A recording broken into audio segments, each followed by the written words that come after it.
우리는 지금 창세기 연속 강의 하고 있는데요. 오늘 11번째 시간입니다. 그리고 오늘 야곱에 대한 설교 오늘 하고 다음 주에는 요셉으로 넘어갈 텐데요. 우리가 한번 야곱을 생각할 때 그 이름이 뭐였죠? 움켜쥔 자잖아요. 붙잡은 자. 발 뒤꿈치를 붙잡은 자라는 뜻인데요. 그 뜻이 뭐라고요? 앞에 한번 읽어볼까요? 우리 친구들 시작. 약탈자, 속이는 자, 사기꾼이라는 뜻입니다. 참으로 그 인생이 계속 이 이름대로 이 이름에 걸맞는 인생을 살아요. 정말 형을 속였고 또한 아버지를 속였어요. 배고픈 형을 속여서 그의 장자권을 팥죽 한 그릇으로 샀던 사람이고요. 또한 눈이 어두워진 아버지를 속여서 장자권을 자신이 타낸 그런 약탈자예요. 사기꾼이에요. 그런 자였다는 걸 우리는 분명히 보고 있어요. 즉 뭐냐면 야곱은 끊임없이 하나님의 뜻을, 하나님의 말씀을 인간적인 방식으로 끊임없이 그걸 취하려고 했던 사람의 대표예요. 이런 사람이 오늘날에도 많이 있죠. 많은 그리스도인들이 하나님의 언약과 하나님께서 이루신 일들을 인간적인 방법으로 이루려고 하는 거예요. 그런 교회 또한 많이 있죠. 하나님의 영광을 세속적인 기준으로 드러내려고 하는 경우, 세속적인 방법으로 하나님의 일을 이루려고 하는 사람들은 우리 주위에 지천으로 깔려 있습니다. 근데 그곳에서 이제 그는 형이 그 자신의 목숨을 노리고 있다는 사실을 알고 그는 도주하죠. 봐봐요. 그가 아래에 있는 브엘시바라는 곳에서 저 높은 하나니아 땅, 즉 지금의 터키가 있는, 이스라엘에서 저 터키가 있는 그 지역까지 올라가요. 그 길은 500마일이 넘어요. 굉장히 긴 길이에요. 그래 그 길을 가서 도주하기 시작합니다. 그리고 바단-아람에서 뭐 하죠? 지난 20년 동안, 지금 오늘 말씀 시간을 말하면 그가 바단-아람에 간 지 20년이 지났어요. 20년 동안 지나는 동안 한 일은 뭐냐면 계약직에서 그 임금 협상을 한 10번 이상 경험하면서 털렸어요. 계속 라반에게 속았고 임금 협상에서 늘 실패한 그런 나고자였죠. 그러나 하나님께서 은혜를 주셔서 그가 재산을 쌓기 시작했어요. 그리고 그 기간 동안에 그가 한 일은 뭐냐면 2명의 부인을 얻어서 부인들의 그 뭐라고 그러죠? 남편의 사랑을 쟁취하고자 하는 그 아내들의 끊임없는 경쟁, 그 스스로가 형과 경쟁을 했는데 그 자신이 아내들의 경쟁 가운데 정말 피가 말리는, 침실을 여기로 끌려가고 저리 끌려가는 그런 인생을 살다가 결국 12아들을 낳았는데 지금 11아들을 낳았고 지금 그 라헬의 뱃속에 한 아이가 들어있었죠. 그 상황 가운데 오늘의 장면에 이르는 걸 볼 수가 있어요. 애기 많이 낳았어요. 임금 협상 때문에 복잡한 세월을 지났어요. 그리고 나서 자기 재산을 좀 이젠 하나님의 은혜로 갖게 됐어요. 그가 한 일이라고는 이 3가지예요. 특별한 일은 없어요. 그런 세월을 지났죠. 재산이 많아지자 그런 문제가 생겼어요. 오늘날에도 재산이 많아지면 문제가 생긴다고 하는데 이 당시에도 동일하게 재산이 많아지자 문제가 생겼는데 라반과 그의 아들들이 이제 이 야곱을 꼴깝게 보는 거예요. 네가 우리 재산을 지금 갈취하여서 지금 부자 되었다. 저놈을 어떻게 손봐줘야 되지? 어떻게 저놈의 재산을 빼앗을 수 있을까라는 그런 눈치를 채게 되었죠. 그래서 그 땅을 떠나기로 하고 그것 또한 그들이 멀리, 라반과 그의 아들이 멀리 양을 치러 간 동안에 야반 도주를 해요. 자기 아내와 자식들을 끌고 그리고 재산을 끌고 다시 고향으로 돌아가는, 다시 가나안 땅으로 돌아가는 그 일을 결정합니다. 그리고 나서 라반의 추적이 시작되죠. 그러나 그 추적 가운데 정말 그 라반의 마음 가운데 그 모든 재산을 갈취하고 다시 찾아오고 그리고 그의 아내까지 다 뺏어올 그런 계획을 가졌어요. 하지만 하나님께서 막으셔서 그 일이 좌절돼요. 그리고 보호를 받죠. 이제 드디어 이제 라반으로부터는 완전히 해방된 거예요. 큰 문제를 넘어갔어요. 근데 다른 문제가 기다리고 있어요. 그건 형 에서예요. 형 에서는 여전히 자신의 생명을 노리고 있다는 생각, 그리고 그 형이라는 큰 장벽을 넘지 않는 이상 가나안 땅에 정착할 수 없다는 사실을 그는 잘 알고 있어요. 그 상황 속에 지금 야곱이 있는 거예요. 어떤 마음이었을까요? 그 마음은 긴장됐을 거예요. 정말 큰 두려움이 그 마음 가운데 있는 거예요. 그 엄청난 근심 가운데 지금 사로잡혀 있는 거예요. 그 과정 속에서 32장이 시작돼요. 여러분, 이 32장은 야곱의 생애에 있어서 어쩌면 가장 긴 시간이었을 거예요. 사실은요, 그런 거 있잖아요. 우리 오늘날 드라마 24시간 뭐 이런 거 있잖아요. 32시간 안에 연속궁을 한 20부작으로 되는 그 추적자 이런 영화. 되게 짧은 시간 안에 이루어지지만 길게 영화를 만들어내는 것처럼 오늘 한 장이지만 이 안에는 너무나 많은 사건이 있고 야곱의 심리와 그리고 그 안에 일어나는 많은 변화들이 일어나는 장이에요. 그리고 결정적인 그 인생에 큰 변화가 있는 그의 이름이 바뀌는 사건이 여기에 나타나죠. 근데 이 32장에는 숫자가 몇이라고 써가졌죠? 숫자 2가 적어졌어요. 이 2라는 숫자는 이 두 가지라는 숫자는 굉장히 여기 안에 전체적으로 32장을 풀어가는 중요한 숫자예요. 뭐냐면 두 군대를 만나요. 마하나임과 에서의 군대. 그리고 그가 두 때를 나눠요. 계속해서 성경에서 기록하는 건 두 때를 나눠서 그가 뭔가를 생각해요. 그리고 끊임없이 그는 두 마음을 가져요. 두 마음이 그 마음에서 계속해서 싸우고 그 안에서 하나님의 뜻과 인간의 뼈가 계속 부딪히고 있어요. 그리고 자신의 인생을 자신이 붙들 것인가 아니면 하나님을 붙들 것인가라는 이 두 번의 기도가 등장해요. 오늘 기도가는 두 번의 기도가 반복됐어요. 이 기도 안에 하나님께서 야곱 안에 어떻게 일하시는지를 오늘 추적하는 시간이 되었으면 좋겠습니다. 여러분 1라운드로 들어가시죠. 32장 1절로 12절에 첫 번째 기도가 진행됩니다. 1절 함께 1, 2절 읽겠습니다. 시작. 야곱이 길을 가는데 하나님의 사자들이 그를 만난지라. 야곱이 그들을 볼 때에 이르기를 이는 하나님의 군대라 하고 그 땅 이름을 마하나임이라 하는지라. 지금 야곱은 불안에 떨고 있다는 말을 했어요. 근데 오늘 본문은 굉장히 재밌게 표현해요. 뭐라고 하냐면 하나님의 사자들이 그를 만난지라. 지금 야곱이 불안하기 때문에 하나님 나 좀 살려주세요. 내게 하나님의 군대를 보내주세요라고 그렇게 말하는 것이 아니라 하나님의 군대가 그를 찾아간 거예요. 야곱의 입장에서는 어떻게 다가왔을까요? 큰 위로가 됐을 거예요. 하나님의 큰 군대가 그를 찾아와서 내가 너의 앞서 행하고 있다. 내가 너를 지키고 있다. 라고 하나님께서 확인시켜 준 거예요. 야곱 또한 그것이 하나님의 군대라는 걸 명백하게 알았기 때문에 마하나임, 하나님의 군대. 특별히 이것은 두 때를 말하고 있어요. 마하나임이란 말은 복수형으로 두 때. 그래서 하나님의 큰 군대가 자신과 함께하고 있다는 사실을 명백하게 보고 하나님께서 그 증거를 주신 거예요. 그래서 그 뒤에 이제 조치를 취하죠. 아마 약간은 제가 볼 때 전체 성경을 쭉 여러분이 나중에 살펴보세요.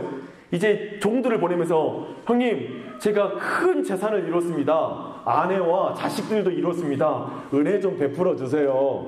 이렇게 그냥 말로 그가 이렇게 종을 보내서 메신저를 보내서 이 소식을 형님에게 알려요. 그 작업을 하는데 그들이 가지고 온 소식, 마하나임의 군대가 분명히 앞서 행하고 있다라고 확신했는데 그들이 가지고 있는 소식은 너무나 달라요. 마하나임의 군대를 만나서 에서가 엄청 쫄아 있을 거라고 생각했는지 모르겠어요. 근데 그 소식은 이런 소식이에요. 다 함께 읽겠습니다. 사자들이 야곱에게 돌아와 이르되 우리가 주인의 형 에서에게 이른즉 그가 400명을 거느리고 주인을 만나려고 오더이다. 야곱이 심히 두렵고 답답하여 자기와 함께한 동행자와 양과 소와 낙타를 두 때로 나누고 이르되 에서가 와서 한 때를 치면 남은 한 때는 피하리라 하고. 웬일이야. 형이 400명의 무리를 이끌고 지금 오고 있어요. 여기에서 400명이라는 말은 뭐냐면 확실하게 에서가 나는 너를 죽일 거야. 그리고 너의 모든 재산을 갈취할 거고 너의 모든 자손들을 씨를 말려버릴 거야. 이 분명한 의지를 가지고 있다는 걸 지금 보여주고 있는 거예요. 그 소식 야곱 가장 먼저 이 의미가 뭘 의미하는지 가장 잘 알고 있죠. 화친하려면 4명 데리고 오겠죠. 지금 400명이 무리를 끌고 오는 거예요. 그래서 명백하게 그걸 알기 때문에 심히 두렵고 답답하여 라고 표현하고 있어요. 그는 봤어요. 하나님의 군대가 자기 앞에 행한다라는 그 하나님의 군대를 봤고요. 그리고 에서라는 군대, 이 두 군대를 만났어요. 근데 그 가운데에서 이 야곱은 어떻게 마음을 갖냐면 하나님을 믿지 못하는 거예요. 하나님을 신뢰하지 못하는 거예요. 그저 세상에 내 눈앞에 보이는 대적 앞에 벌벌 떠는 거예요. 심히 두렵고 답답하였다라고 말하고 있어요. 이게 야곱의 실력이죠. 어쩜 우리의 실력 아닙니까? 그런데 그 가운데 에서가 고작 꾀를 부리는 거 뭐냐면, 제일 먼저 저는 이 조치를 취하는 거 보고 진짜 야곱의 그 본성을 봐요. 제일 먼저 에서가 한 대를 치면 남은 한 대를 피할 거야. 우선 재산, 어떻게 이제까지 불려온 자신의 모든 20년의 생애 동안 정말 이 단순한 재산은 그냥 재산이 아니라 자신의 핏값이죠. 자신의 모든 인생이죠. 저는 기본적으로 헌금에 대해서 그렇게 생각해요. 성도들이 하나님께 드리는 헌금에 대해서 단순하게 생각하는 게 아니라 이건 성도들의 핏값이다. 자신의 모든 인생을 바친 거다. 그런 값진 것이라는 생각을 하는데, 지금 20년 동안 자신이 쌓아왔던, 아시잖아요. 야곱이 얼마나 그 재산에 집착이 있는 사람인지. 그렇게 쌓은 재물에 대해서 제일 먼저 그걸 어떻게 유지할 수 있을까? 지킬 수 있을까? 반타작이라도 할 수 있을까라는 생각을 먼저 굴려갑니다. 그런데요, 질문이 나오죠. 그럼 가족들은 어떻게 해요? 가족들은 어떻게 해요? 이제 그걸 야곱이 기도하기 시작해요. 보십시오. 9절 말씀이 있습니다. 야곱이 또 이르되 내 조부 아브라함의 하나님, 내 아버지 이삭의 하나님 여호와여, 주께서 전에 내게 명령하시기를 내 고향 내 족속에 돌아가라, 내가 내게 은혜를 베풀리라 하셨나이다. 그가 기도를 시작해요. 이 기도는 야곱의 생애에 있어서 첫 번째 기록된 기도문이에요. 야곱의 생애에 있어서 다른 기도문은 없어요. 이 기도문이 최초로 기록된 기도문이에요. 드디어 야곱이 기도하는 자리로 들어가요. 그리고 그 기도하는 기도의 시작은 뭐냐면, 내 조부의 아브라함의 하나님, 내 아버지 이삭의 하나님이라고 외쳐요. 저는 여기에서 드디어 우리가 익히 알고 있는 이스라엘의 하나님을 소개할 때 아브라함의 하나님, 이삭의 하나님, 그리고 나서는 야곱의 하나님이라는 말을 하는데, 드디어 야곱의 하나님이 되는 순간이에요. 그저 그 조상의 이름을 외치며 그 언약 안에, 하나님께서 인도하신 그 말씀 안에 내가 있습니다. 그 언약 가운데 자신의 하나님을 부르기 시작하는 거예요. 그리고 그분께 기도하기 시작해요. 그 기도하는 자리 가운데 나아가요. 이제 드디어 야곱이 하나님의 말씀을 의지하기 시작하는 거예요. 이젠 자신에게 더 이상 모든 자신의 가족을 지킬 수 있는 꾀가 없는 거예요. 그 하나님의 언약, 이제까지 아브라함의 언약, 그분을 내가 의지하지 않는 이상 더 이상 소망이 없다는 사실을 조금씩 깨닫기 시작해요. 그리고 10절 우리 이어지죠. 다 함께 읽습니다. 나는 주께서 주의 종에게 베푸신 모든 은총과 모든 진실하심을 조금도 감당할 수 없사오나 내가 내 지팡이만 가지고 이 요단을 건넜더니 지금은 2때나 이루었나이다. 이제 알아요. 하나님, 내 실력대로라면 라반에게 털렸을 거예요. 내 꾀로 살았다면 저는 지금 아무런 내 수고와 상관없이, 내 수고 아무리 수고해도 어떠한 열매도 내가 가지지 못하고 이 자리에 왔을 거예요. 지금 이 2때를 이룬 거, 방금 전에 그 2때에 대한 꾀를 부렸잖아요. 근데 거기에 대해서 그가 깨달아요. 이 모든 것이 주님의 은혜입니다. 내 가족, 내 자녀, 내 모든 재산, 내가 가진 모든 것이 하나님의 은혜입니다. 복음적인 기도를 드려요.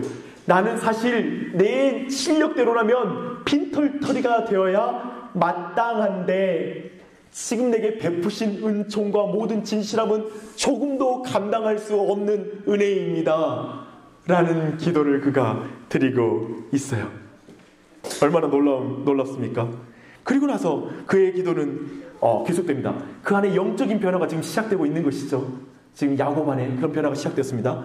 11절이에요. 다 함께 읽겠습니다. 내가 주께 간구하오니 내 영의 손에서 에서의 손에서 나를 건져내시옵소서. 내가 그를 두려워함은 그가 와서 나와 내 처자들을 칠까 겁이 나기 때문이다.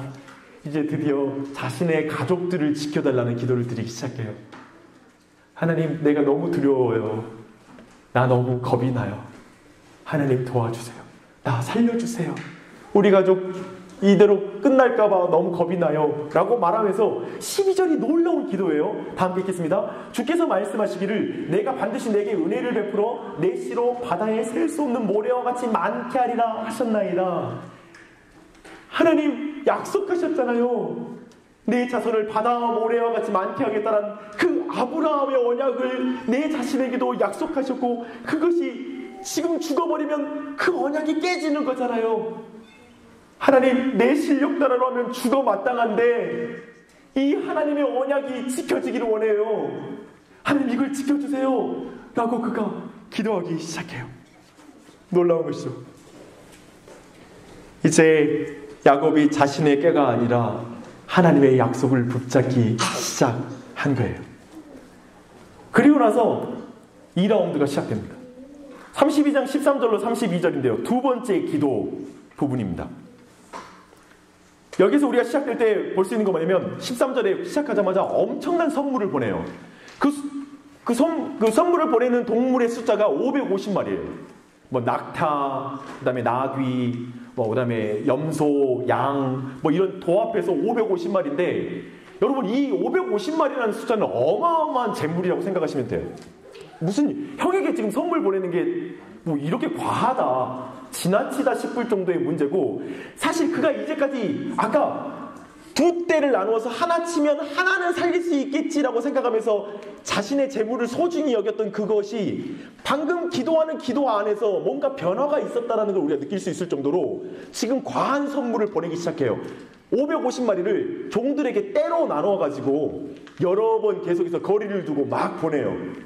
근데 이 의도가 뭘까요? 이 의도를 우리 여러 가지로 상상할 수 있겠지만 성경 본문 자체가 그 의도에 대해서 설명해 주고 있어요. 다 함께 있습니다. 시작. 또 너희는 말하기를 주의 종 야곱이 우리 뒤에 있다 하라 하니, 이는 야곱이 말하기를 내가 내 앞에 보내는 예물로 형의 감정을 푼 후에 대면하면 형이 혹시 나를 받아주리라 함이었더라. 지금 야곱은 여기서 우리 다시 한번 약간 야곱에 대해서 우리 기본적으로 부정적이잖아요. 야곱, 이게 순수한 놈이 아니야. 이 본문도 순수하게 해석하기는 힘들어. 뭐냐면 야곱 끝까지 머리 쓰는구나. 그 예물, 선물로 그냥 형의 마음을 달래가지고 어떻게든 이 문제를 극복하려고 하는 거 아니야? 라고 생각할 수 있는데요, 저는 이 본문을 그렇게 보지 않습니다. 정말 야곱 안에 진짜 그 마음의 변화, 심리적인 변화가 있다는 건 계속해서 형을 주라고 말하고 자신은 종이라고 표현하는 것이 계속 반복되고 있고요. 또 한 가지는 뭐냐면 야곱 안에 이 내적 변화가 있는 이것은 뭐냐면 과거에 이렇게 해석할 수 있는 거죠. 그냥 형 용서해줘, 말로 그냥 떼우는 수준이 아니라 구체적으로 그는 형에게 형, 내가 과거에 형을 속여서 형의 장자권을 빼앗았던 것, 내가 복의 근원, 하나님이 나를 선택한 사람으로서 형의 인생을 망쳤던 것, 형을 내가 무시하고 그렇게 형을 괴롭혔던 거에 대해서 정말 미안해. 형, 이건 작은 선물이야. 형의 마음 이걸로 풀어지지 않을 것 알아. 그러니까 여기서 말하잖아요. 형이 혹시 나를 받아주리라.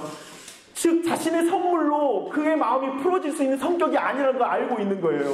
하지만 형한테 내가 진짜 형에게 미안해, 내가 잘못했어 라는 그 마음의 표현을 이 선물, 구체적인 자신의 반성하는 행동을 통하여, 자신이 피땀 흘려 쌓았던 재물의 구체적인 희생을 통하여 형의 마음을 풀어주려고 하는 이 절차를 밟고 있는 거예요. 그래, 그렇게 보내요. 형의 용서를 받기 위해서. 그는 진짜 형의 용서를 받고 싶은 거예요. 형하고 진짜 화해하고 싶은 거예요. 야곱 많이 변했죠. 애만 낳고 임금 협상만 겁나 하고 정신없이 사는 인생이었던 것 같은데 지금 하나님이 이 자리까지 인도하신 거예요.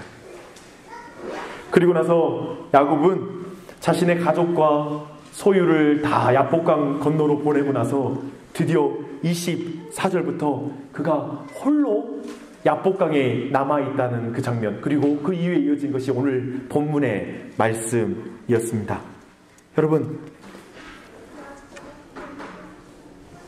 그림 보시죠. 어떤 사람이 야곱에게 다가왔어요. 처음에는 어떤 사람이라고 표현하고 있어요. 야곱 또한 이 사람이 누군지 몰라요. 근데 그 사람이 다짜고짜 그와 씨름을 시작했어요. 이 표정을 봐봐요. 그 싸움은 매우 치열했어요. 격렬했어요. 날이 새기까지 매우 긴 시간 동안 매우 치열한 싸움이 벌어졌어요. 그리고 마지막에 그의 환도뼈를 쳐서 뼈가 어긋나게 만들고 야곱은 저렇게 무릎을 꿇었어요. 더 이상 일어설 힘이 없었고 발이 절뚝거려야 되는, 육체적으로 더 이상 그와 싸울 힘이 없게 된 거예요. 근데 이 내용들을 무엇을 의미하는지 하나하나 살펴보십시다. 다시 한번 말씀을 볼게요. 24절부터 읽습니다. 시작. 야곱은 홀로 남았더니 어떤 사람이 날이 새도록 야곱과 씨름하다가 자기가 야곱을 이기지 못함을 보고 그가 야곱의 허벅지 관절을 치매 야곱의 허벅지 관절이 그 사람과 씨름할 때에 어긋났더라. 그가 이르되 날이 새려하니 나로 가게 하라. 야곱이 이르되 당신이 내게 축복하지 아니하면 가게 하지 아니하겠나이다. 어떤 사람이, 드디어 뭐냐면 어떤 사람이 온 거예요. 지금 이해되시죠? 야곱이 붙잡은 게 아니라 어떤 사람이 와가지고 그를 붙잡은 거예요. 이거 중요한 이야기입니다. 기억하십시오. 오늘 사실은 나중에 그가 하나님이라는 걸 알아요. 근데 하나님이 야곱에게 오셔서 야곱을 붙잡으신 거예요. 그리고 그와 레슬링을 하기 시작해요. 어쩌면 이건 야곱의 전 인생의 모습인지 몰라요. 뭐냐면 하나님이 그를 선택해서 지금까지 그하고 레슬링을 하고 온 거예요. 끝까지 자신의 꾀로 자신의 힘으로 살려고 하는 그 인간, 자신의 육체적인 본성 가운데 충실하게 하나님의 언약을 이루려고 하는 그 인간과 하나님이 지금까지 레슬링한 거예요. 야곱의 적은 형도 아니고 라반도 아니라 그 자신이 끊임없이 하나님을 의지하지 않고 자신의 인생을 혼자 살려고 했던 그 야곱과 어쩌면 이 밤에 그 전체를 추락시키는 레슬링이 시작된 거예요. 자기가 주인이 된 삶, 자신의 방법대로 살려고 하는 한 인간과 하나님이 먼저 오셔서 그의 인생 가운데 삿발을 잡고 그와 씨름을 하기 시작한 거예요. 그게 선택이죠. 그게 우리를 부르실 때 시작된 거 아니었던가요? 그 일이 지금 시작된 거예요. 그리고 결국 그 싸움 가운데 하나님은 그를 쳐버리죠. 완전히 그 환도뼈를 깨뜨리죠. 마치 에서처럼 그 인생에 더 이상 다른 방법이 없는, 더 이상 그걸 풀 수 있는 인간의 꾀란 없다라는 그 차원으로 그 인생을 밀어내죠. 그 벼랑 끝으로 몰아내는 거예요. 그리고 그 앞에서 이젠 자신의 잘됨과 자신의 어떤 실력이 아니라 자신의 힘과 꾀로 그를 붙잡는 게 아니라 마지막으로 그분의 마음을 붙잡죠. 그게 기도이죠. 마지막으로 내가 생각하는 그림과 꾀와 내가 생각하는 일정과 시간과 나의 계획을 가지고 기도하는 게 아니라 이대로 이루어지면이 아니라 하나님 나 긍휼히 여겨주세요. 그분의 마음을 향해서만 호소하는 그 기도를 지금 드리는 자리까지 야곱이 나아가게 된 거예요. 근데 여기에 표현에는 참 재밌는, 우리가 이해하지 않는 본문의 표현이 있어요. 25절이에요. 하나님께서 야곱을 이기지 못함을 보고 그의 환도뼈를 쳤다는 표현. 여기서 우리가 당혹스러워요. 하나님이 어떻게 야곱을 이기지 못해? 그리고 뒤에 본문이죠. 다 읽겠습니다. 그 사람이 그에게 이르되 내 이름이 무엇이냐? 그가 이르되 야곱이니이다. 그가 이르되 내 이름을 다시는 야곱이라 부를 것이 아니요 이스라엘이라 부를 것이니 이는 내가 하나님과 및 사람들과 겨루어 이겼음이니라. 여기에서 우리 모두가 해석이 안 되는 거예요. 어떻게 이게 지금 하나님이 이겼다는 말이야? 명백하게 환도뼈를 쳐가지고 더 이상 야곱이 하나님께 힘으로는 대항할 수 없는 상황 가운데 갔잖아요. 근데 하나님이 자신이 졌대요. 야곱이 이겼대요. 자기가 이기지 못함을 보고 그의 환도뼈를 쳤대요. 무슨 말일까요? 무슨 말일까요? 야곱이 힘으로 이긴 자라고요? 아니, 하나님을 붙잡아 이긴 자라고요? 야곱이? 아니, 하나님이 붙잡아 줬기에 이긴 자가 되었다. 야곱이 하나님께 기도해서 이겼다고요? 하나님이 붙잡아 기도하게 하시는 자로 서게 하셨다. 즉 뭐냐면 하나님이 야곱을 버리지 못하는 거예요. 아무리 인간적인 꾀를 가지고 그렇게 끊임없이 하나님께 대항하고 자신의 꾀로 살아도 하나님이 이 인생을 버리지 못하는 거예요. 왜냐하면 사랑하는 자에게, 사랑하는 자식에게 부모가 지거든요. 결국 자신을 희생하여서 그를 다시 깨닫게 하여 이끄시거든요. 실력대로라면, 힘으로 한다면 하나님이 그를 쳐 죽였겠죠. 그러나 우리가 아다시피 결국 나중에 궁극적으로 예수님이 죽으시고 우리를 살리시죠. 누가 이긴 겁니까? 하나님은 이스라엘, 내가 너를 사랑하여 택하기에 너가 이겼다고 말하는 거예요. 그러나 야곱은 자신의 이름을 이스라엘이라고 부를 때마다 느꼈을 거예요. 하나님, 난 야곱이에요. 난 야곱이에요. 난 이스라엘 아니에요. 하나님이 져준 거잖아요. 하나님 나한테 져주신 거잖아요. 이걸 고백하며 그분의 은혜를 노래했을 것입니다. 야곱의 인생을 보세요. 끝까지 하나님을 붙잡으시잖아요. 하나님이 붙잡으신 인생이 이기는 인생이에요.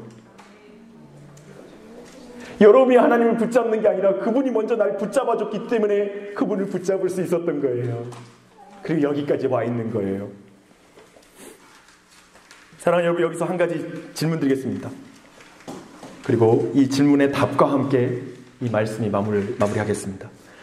왜 마하나임이 있는데 에세의 400명을 남기실까요? 하나님의 군대가 함께하면 대적이 없어야 되잖아요. 그리고 이 말씀을 가장 먼저 듣고 있는 이스라엘 백성, 이제 가나안 땅에 들어가야 하는 이스라엘 백성의 입장에 왜 하나님이 함께 하시는데, 그리고 왜 하나님께서 왕벌을 먼저 가나안 땅에 보내실 터인데 가나안 땅에 그 대적들은 여전히, 그 아낙 자손과 그 거대한 민족들이 여전히 그 땅에 남아있는 거죠? 왜 그들이 싹쓸이 되지 않고 대적이 아예 없이 그냥 무혈입성하면 안 되는 겁니까? 세 번째, 오늘 우리 모두에게 적용해 보십시다. 우리 모두는 하나님이 함께 하시는데, 하나님은 우리 가족과 함께 하시고 나와 함께 하시는데 내 왜 인생에 문제가 있습니까? 왜 나를 벼랑 끝으로 모십니까? 왜 하나님이 여기로 인도하셨습니까? 왜 나로 하여금 이 사람을 만나게 하셨습니까? 우리로 하여금 왜 대적이 여기 있습니까? 라고 우리는 왜 말합니까? 이 질문 앞에 우리는 우리 마음 가운데 두 마음이 끊임없이 싸워요. 하나님이 주인이냐, 내가 주인이냐. 하나님의 방법으로 갈래, 내 방법으로 갈래. 하나님의 언약으로 나아갈래, 아니면 그저 내 꾀와 내 계획으로 인생을 살래. 라는 그 두 마음이 내 마음에 끊임없이 싸우는 거예요. 이 대적 앞에 내 방법으로 대할까, 내 목적대로 살까라는 걸 계속 순간순간 결정해야 되는 그 과정이 우리 안에 주어지는 것이죠. 그런데 그 두 마음인데 하나님께서는 여러분에게 한 마음으로 인도하세요. 야곱을 내 힘으로 붙잡는 인생에서 내 자신이 내 인생을 내가 붙잡는다라는 그 인생에서 하나님을 붙잡는 인생으로 바꾸는 거예요. 하나님 그리로 우리를 인도하고 계세요. 그저 내 자신을 위해 재산과 생명과 미래를 위해서 기도하던 차원이 아니라 이제 하나님의 언약이 나를 통하여 이루어집니다. 하나님의 약속이 우리 가정을 통해 이루어지게 하옵소서라는 그 하나의 마음으로 나아가게 인도하십니다. 복의 근원답게 만들어 가시는 우리를. 20년 걸려도 상관없어요. 하나님은. 여러분 버티십시오. 20년 걸려도 그분이 여러분 포기하지 않고 잡고 가실 거예요. 그리고 그 한 마음을 받아내실 거예요. 이스라엘, 크리스천, 성도, 우리 이렇게 내 자신의 이름이 그렇게 불리울 때 부끄럽다고요. 내 실력은 야곱이니까. 그런데 하나님은 그렇게 부르신다고요. 그리고 그 자리로 인도하십니다. 내가 붙잡는 것이 아니라 하나님이 붙잡아 주신 인생임을 깨닫게 하셔요. 이스라엘이라는 이 말을 들을 때마다 하나님의 은혜예요, 은혜예요라고 외쳤던 야곱이 된 것처럼 우리 또한 크리스천, 성도라는 이름을 들을 때마다 하나님이 붙잡아 주신 거예요. 먼저 하나님이 오셔서 날 붙잡아 주셨기 때문에 내가 내 인생 여기까지 왔어요 라고 고백하게 되는 거예요. 하나님의 붙잡아 주신 은혜만을 의지하는 그런 새로운 인생을 사십시오. 하나님이 붙잡아 주심으로 말미암아 서는 그 새로운 교회를 경험하십시오. 하나님만이 붙잡아 주신 우리 가정, 하나님만이 붙잡아 주시기에, 하나님이 먼저 붙잡아 주시기에 하나님을 더욱 붙잡는 이 도시가 되도록 우리가 그 가운데 쓰임 받았으면 좋겠습니다. 우리가 붙잡기 이전에 우리를 붙잡아 주시는 은혜, 그 은혜 앞에 항복하십시다.